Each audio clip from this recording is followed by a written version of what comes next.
Assalamualaikum warahmatullahi wabarakatuh. Alhamdulillahirrahmanirrahim. Saudara-saudaraku dimanapun Anda berada, semoga tetap sehat selalu.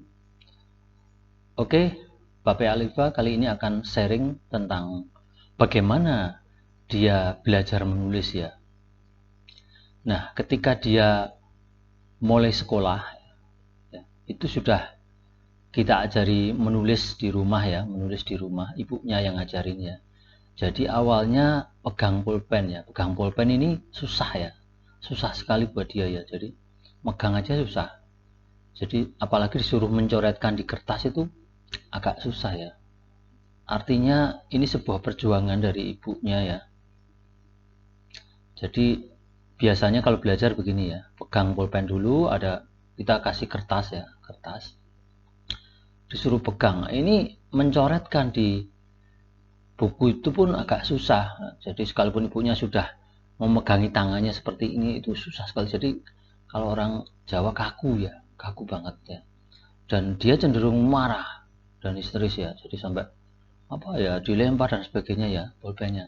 Jadi itu tapi tetap apa ya, tetap dilakukan terus oleh ibunya. Jadi ini memang harus sabar ya, ngajarin menulis ini susah dibanding ngajarin membaca ya. Kalau membaca itu sebelum dia bisa berbicara itu sudah kita ajarin, sehingga ketika dia bisa bicara dia langsung wah dredek gitu ya. Itu tidak ada masalah ya untuk mengajari membaca.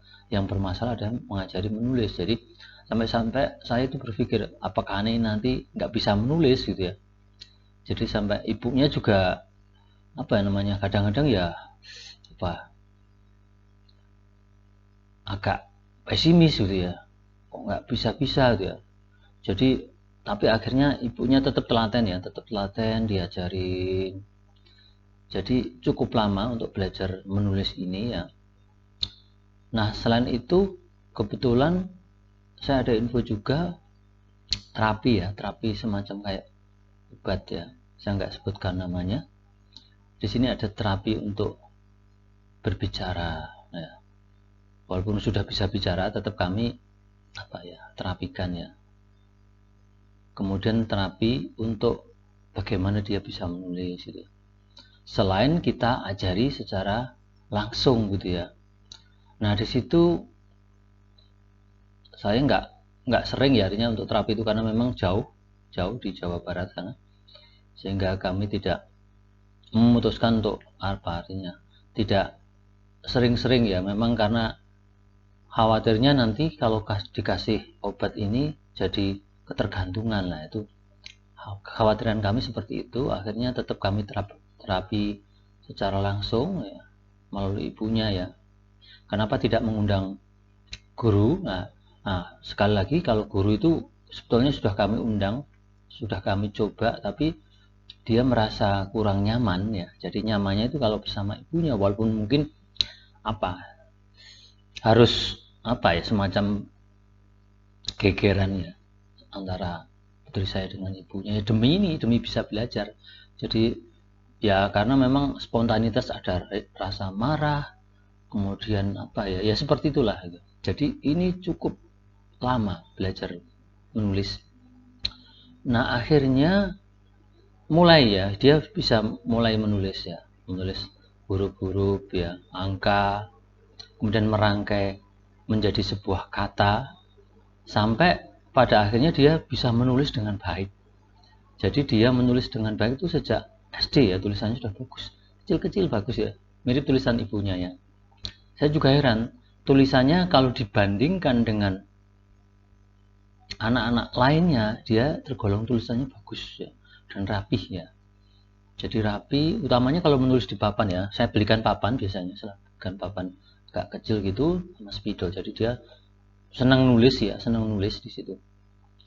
Nah tulisannya bagus ya, artinya tulisan itu lebih bagus dibandingkan anak-anak yang lain ya. Itu mungkin sampai SD ya, sampai SD.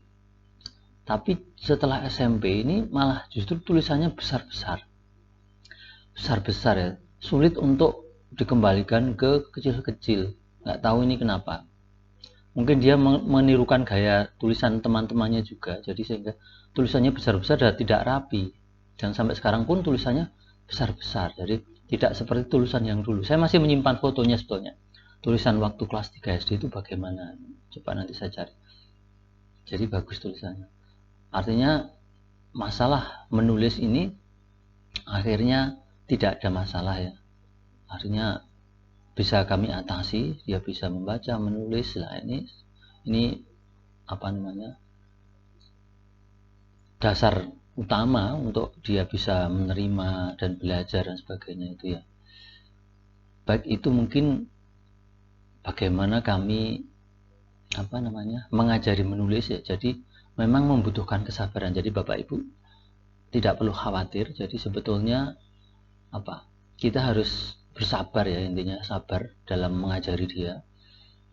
Jadi termasuk begini ya, anak saya juga sering waktu itu belajar itu pakai tangan kiri menulis, tapi tetap harus kita arahkan ke tangan kanan. Jadi dia suka dikiri sebenarnya, suka pakai tangan kiri, jadi kayak kidal gitu ya. Tapi harus diarahkan, memang diarahkan sejak kecil.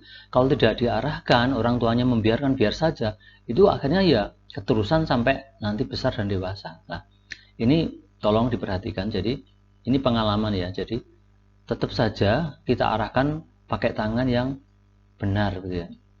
Yang mungkin umumnya kita lakukan gitu ya. Jadi itu apa? Pekerjaan yang luar biasa ya, mengajari menulis dan menulis dengan tangan kanan sampai dia dapat menulis dengan baik. Jadi Bapak Ibu tetap semangat tanpa menyerah gitu ya. Jadi pantang menyerah. Karena pada intinya setiap anak-anak yang berkebutuhan khusus seperti ini memang membutuhkan kesabaran ya. Jadi entah itu bagaimana dia harus menulis lah, itu tetap sabar. Artinya kita istiqomah dengan apa yang kita ikhtiarkan ya. Jadi tetap optimis dengan ini semua, dan saya yakin pasti semuanya ada hasilnya ya. Ya, kita hanya bisa berikhtiar, berdoa, tapi hasilnya kita serahkan pada Allah gitu ya. Mungkin itu pengalaman saya dan istri untuk mengajari dia menulis gitu ya. Baik, saudara-saudaraku dimanapun berada, saya akhiri sesi ini. Terima kasih. Assalamualaikum warahmatullahi wabarakatuh.